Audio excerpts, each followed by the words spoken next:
Welcome to Faith and Science. I'm Dr. John Ashton. When we do our studies at school and at university in areas like geography and geology and biology, we have a worldview presented that somehow our planet Earth formed billions of years ago by some sort of natural processes. And over a period of time, of course, it's claimed that random mutations, produced all the different life forms on Earth. One of the things that we need to remember with some of these theories that are called the Big Bang and the theory of evolution and this sort of thing is that they're theories. And probably in terms of the Big Bang and the origin of the universe and the origin of our planet Earth, we will never actually know. It's science, in actual fact, can't prove the origin of these things. And it's very important to remember, too, that these theories that, scientists are working on, trying to, work out theories that can explain things. In actual fact, so many of these theories, they're just theories. And they're the types of theories, particularly in the areas of cosmology, that will never be proven. When we look at the theory of evolution, for example, all the experiments that people have done to date to try and demonstrate how evolution could occur, how the first life could form and so forth, have simply shown us that it's absolutely impossible for life, for a living cell to form from non-living molecules. The biochemistry is so complex. The molecules involved are so complex they can't form by chance in a natural environment, exposed out in what would have been the environment on the Earth's surface and so forth. And so in contrast to that, we have the revelation that has been recorded in the Bible, that in the beginning God created the heavens and the earth, and only thousands of years ago too, not billions of years ago. And there's when we look at some of the other verses, though, it points out that the heavens declare the glory of God, and when we look round, we can see evidence of God's creation. If we consider that worldview, if we look at the worldview that there was an amazing creator designer that designed and put in place our planet, our solar system, the universe, and life on Earth, it makes so much sense. It fits. And one of the things I'd like to look at is when we consider our planet Earth out of all the, there must be trillions of planets out there, and stars and so forth.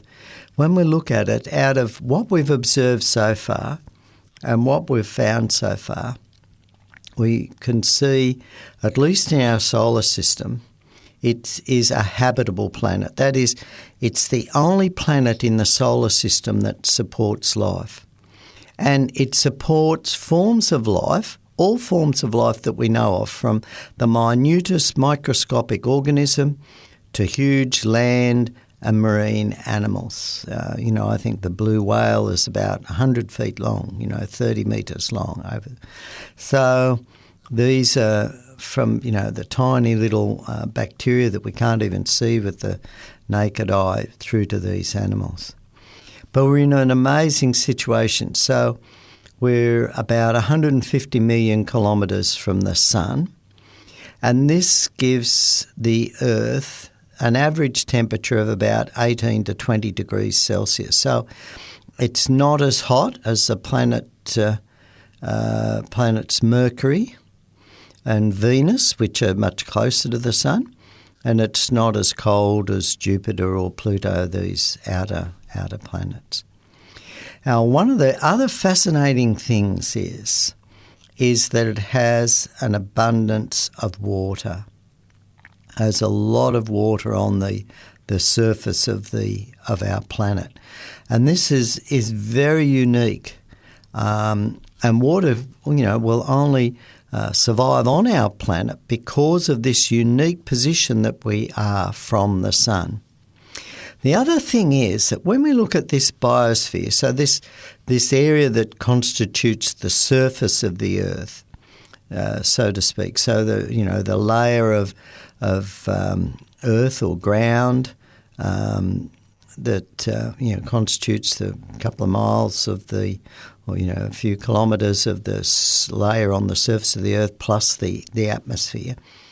This has a unique composition that provides us and all the living organisms with food and shelter and clothing and minerals that we can make things. So in this particular layer we find all the different minerals that we know of, all the elements are there.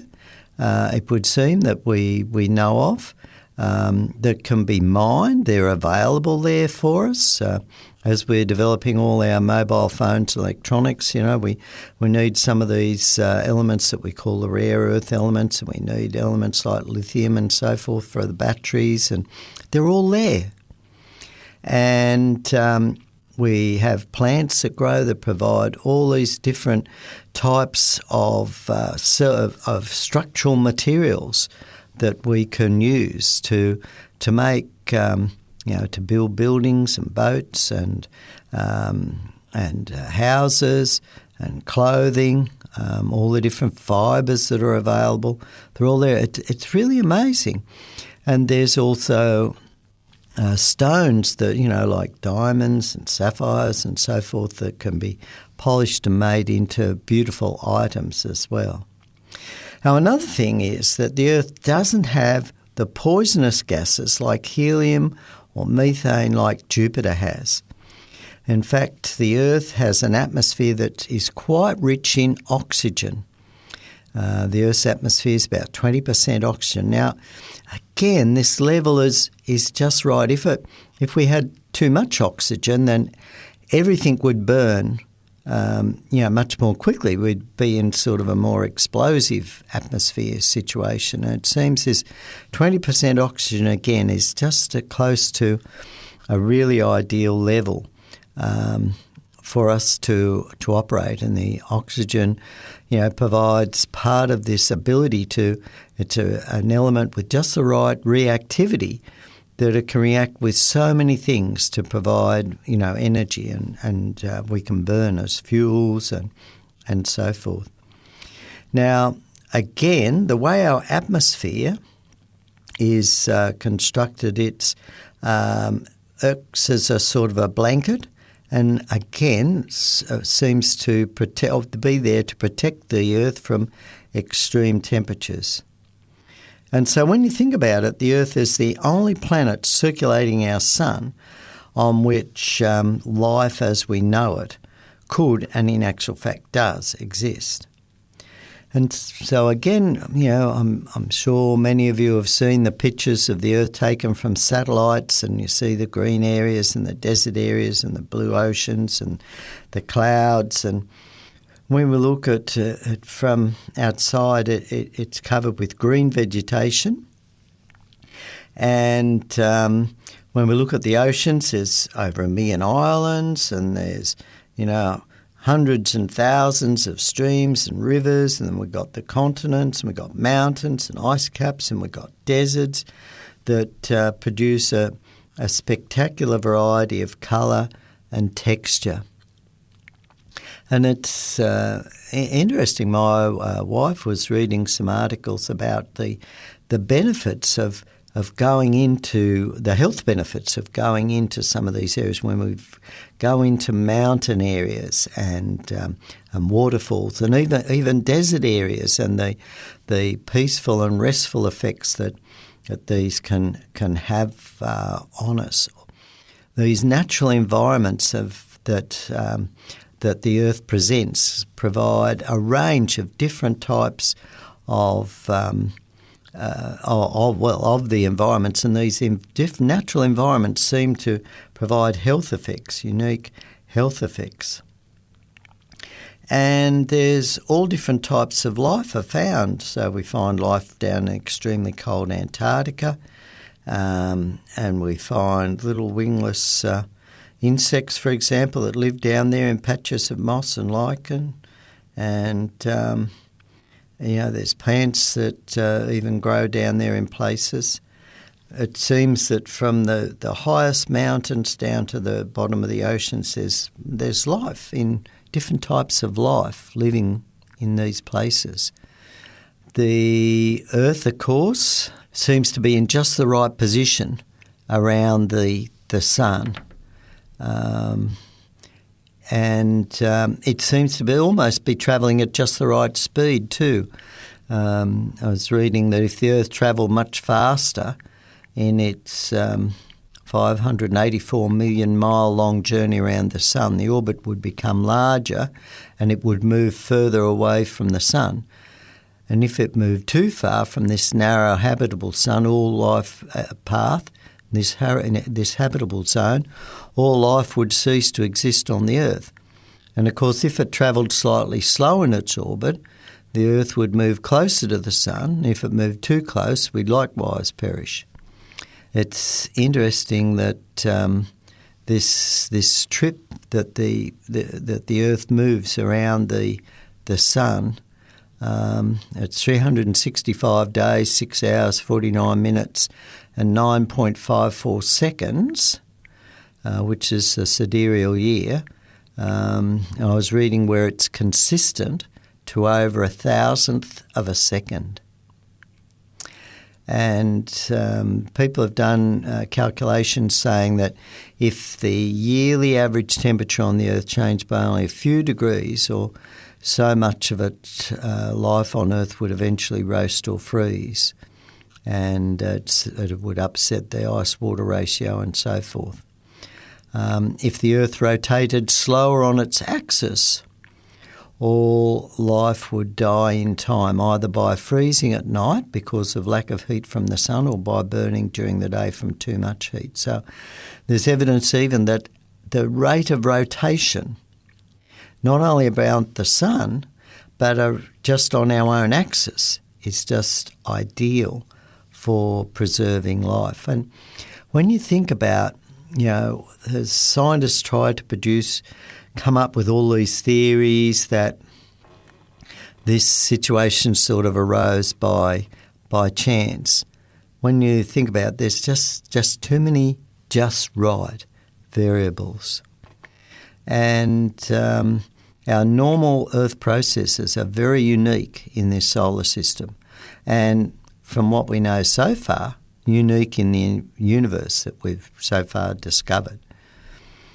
It's interesting too when we look at our atmosphere, and I've often thought about this. When you think of the water cycle, where the water evaporates and it just hangs up there in the clouds, where it gets colder and condenses and forms the little water droplets, and then it's up there, and then it can fall out. And when you think about it, even the density of water and the molecular structures that come together. So water has a molecular weight of 18. So oxygen 16, two hydrogens of one each make 18. And yet nitrogen has two nitrogen atoms in the molecule, so its molecular weight is 28. And oxygen, of course, the gas is 32. So here we see that the water, gaseous water, is lighter than the nitrogen, oxygen, and therefore sort of would tend to rise and float. So it's amazing how this balance is there, but it all depends on the structure, a molecular structure of these atoms. And so again, part of the properties of the Earth's surface and the Earth's atmosphere and so forth depends on the chemistry of the actual atoms, and the chemistry of the atoms depends on their molecular structure. And it all fits amazingly. And this is what one of the things that the brilliant scientist James Clerk Maxwell who, has made great advances in the kinetic theory of gases, verified that light was composed of magnetic fields and so forth. Brilliant physicist who was also a creationist. And one of the things he pointed out is, how did atoms evolve and the chemistry of atoms that gave them the molecular properties of the molecules of those atoms, which again in turn enables the very structures that make up life and our environment on Earth. It's quite amazing.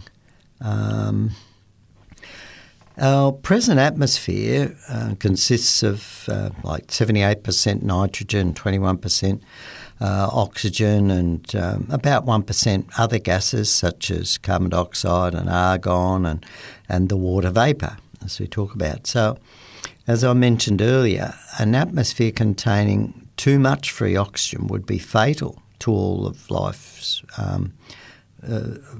as we know it if it was too high. And because free oxygen would oxidise and destroy a lot of organic molecules required for life. And thus, despite the evidence that the Earth has had a significant quantity of free oxygen, perhaps in the past, we have a lot of oxygen bound up in rocks. Evolutionists persist in declaring that there was no oxygen in the Earth's early atmosphere. Again, this would be fatal to an evolutionary origin of life as well. If there was no oxygen, there'd be no protective layer of ozone surrounding the Earth, and ozone is produced by radiation from the sun on the oxygen in the atmosphere, which converts the oxygen, O2, into or diatomic oxygen into triatomic oxygen, O3, which is ozone. So ozone is a molecule of oxygen where you've got three oxygens joined together.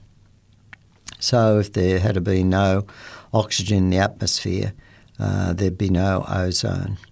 And so the ultraviolet light from the sun would be on the surface of the Earth would be very strong, and again, that would destroy a lot of the organic molecules required for life. So evolutionists face an unsolvable dilemma in terms of the presence of oxygen. So this is very interesting. All these things, again, point to the fact that the system was created as a working system, very much a working system. And just in terms of the atmosphere and the requirements of the atmosphere to be just right for life.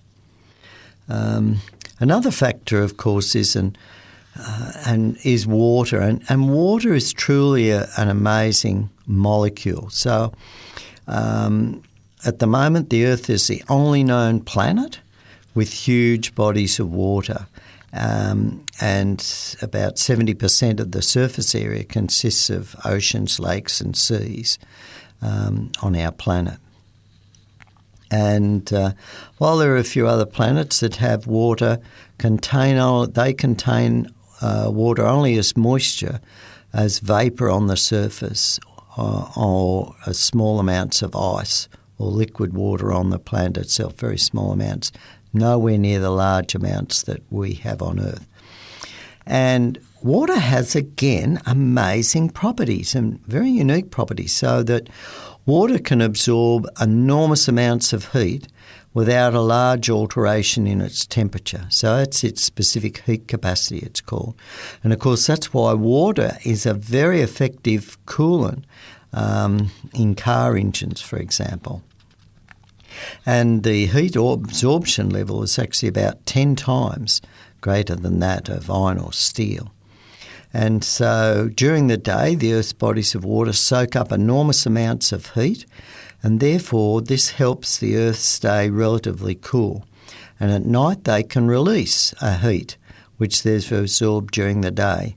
And combined with, again, atmospheric effects associated with this keeps most of the surface from freezing solid at night. And so if it weren't for the tremendous amounts of water on the Earth, far greater day and night temperature variations would be observed. It's said that, in fact, some parts of the surface of the Earth would become hot enough to boil water during the day, and the same parts would be cold enough to freeze water at night.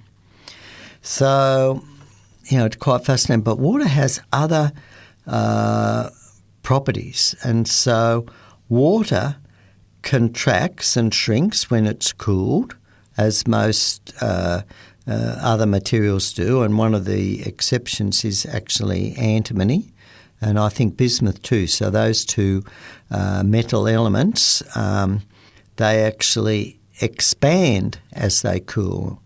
But water, of course, contracts when it's cooled, and most substances do. But at 4 degrees it changes and then begins to expand. So water, once it reaches 4 degrees, its structure changes, and water then begins to expand like antimony and bismuth, and actually I think rubber does as well.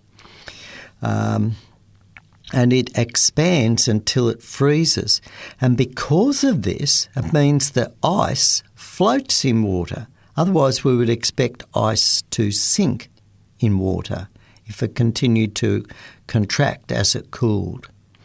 And so this is an amazing anomaly that forms in seas, oceans and lakes. So the ice stays near the surface and it protects against the water underneath. And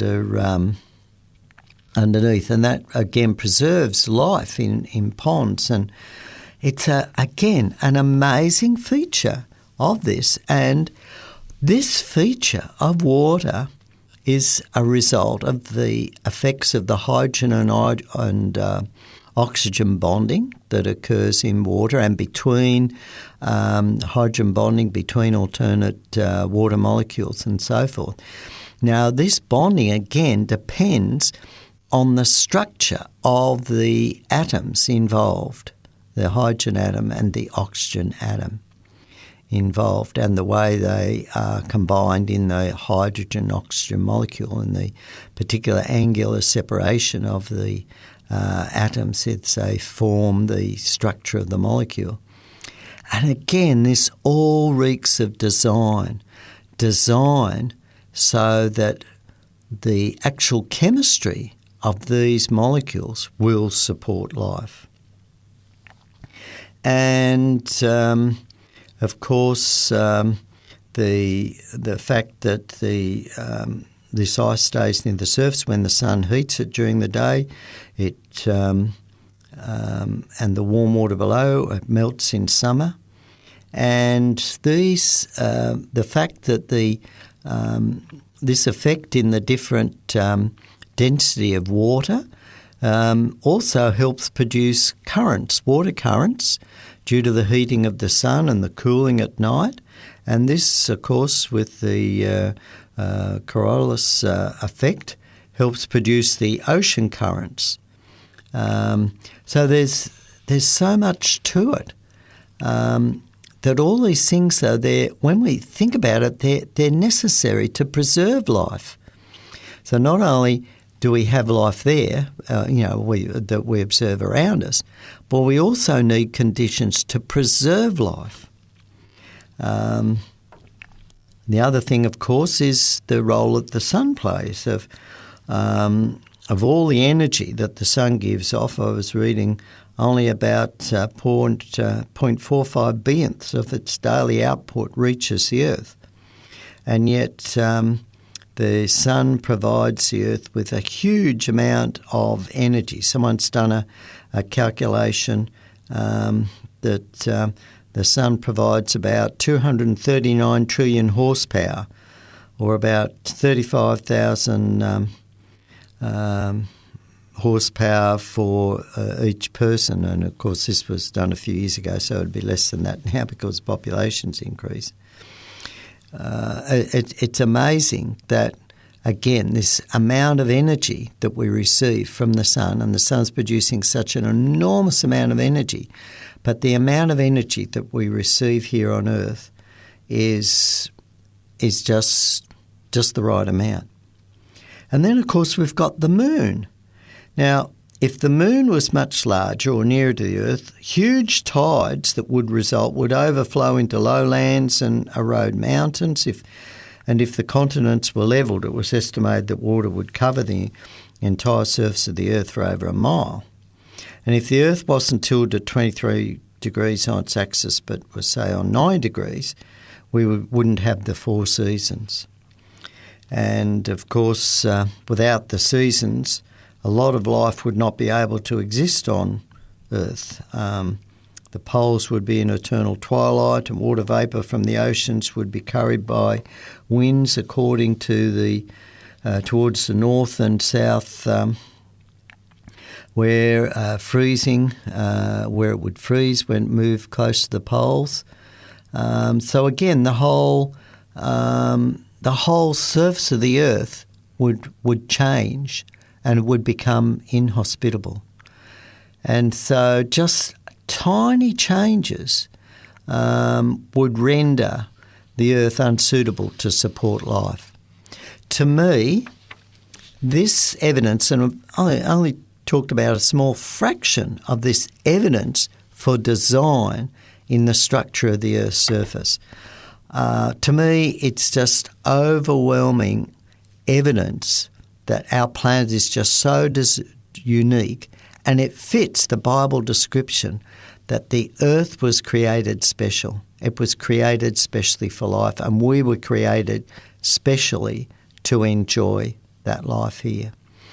And, of course, the Bible tells us that the Creator God who made this Earth also wants to have a relationship with us and communicate to us through our mind, through the Holy Spirit that the Bible says that God sent to Earth after the death of Jesus on the cross. It's a fascinating account in the Bible, and it fits the evidence, and it gives us purpose. And we know from what Jesus said, and God has said, that we can see all the pollution around, we can see the damage that mankind is doing to the surface of the earth, but one day God is going to create a new heavens and a new earth at the second coming. It's worth reading in the Bible. It makes so much sense. You've been listening to Faith and Science, and if you want to re-listen to these programs, remember you can Google 3abnaustralia.org.au and click on the listen button. Have a great day. I'm Dr. John Ashton.